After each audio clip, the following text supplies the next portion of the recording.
La dernière fois qu'on l'avait aperçue, Elma Avraham était transportée par 2 terroristes du Hamas dans la camionnette de la Croix-Rouge. Inconsciente, son état de santé était catastrophique.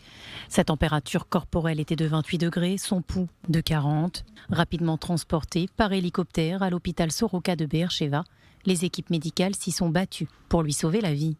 51 jours plus tard, elle est toujours hospitalisée. Elle va mieux, mais n'arrive toujours pas à se tenir sur ses jambes. Avant d'être enlevée le 7 octobre, elle était pourtant en parfaite santé, complètement indépendante. Aujourd'hui, elle recommence tout doucement à parler. Ça va mieux maintenant, après tous les soins que j'ai reçus. Mais les jambes, c'est encore compliqué. Je n'ai plus aucune force dans mes jambes. Le 7 octobre, Elma Avraham était seule chez elle à Nahal Oz, quand les terroristes ont forcé sa porte. J'étais dans l'abri, toute seule. J'ai même tenté de tenir la poignée de la porte pour les empêcher d'entrer. J'en ai encore des séquelles.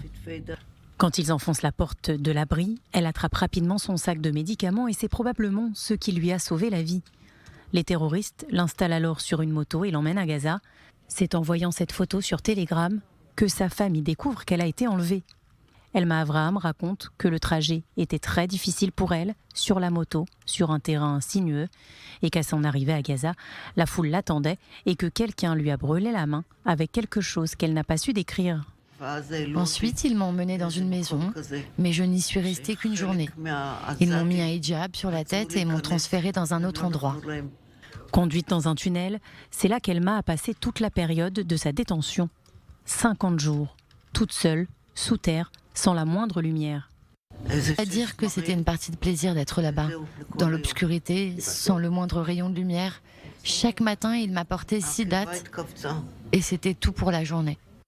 À la question « Comment a-t-elle survécu 7 semaines dans ces conditions ?», elle répond « Mon estomac a rétréci, je ne ressentais pas trop la faim. Parfois il me donnait de l'eau, parfois il ne m'en donnait pas. » Pour tenir psychologiquement, elle jouait à des jeux dans sa tête, notamment un jeu israélien qui s'appelle Sheva Boom, 7 boum en français. Un jeu où les participants comptent et à chaque multiple de 7, il faut dire boum. Sauf que là, elle y jouait toute seule. Son message aujourd'hui ? Le plus urgent, c'est de les ramener à la maison. Elle parle évidemment des 136 otages, toujours à Gaza. Ils ont désormais passé le double du temps qu'elle a passé en détention. Elle insiste, il ne leur reste plus de temps. Il faut qu'ils rentrent à la maison, maintenant.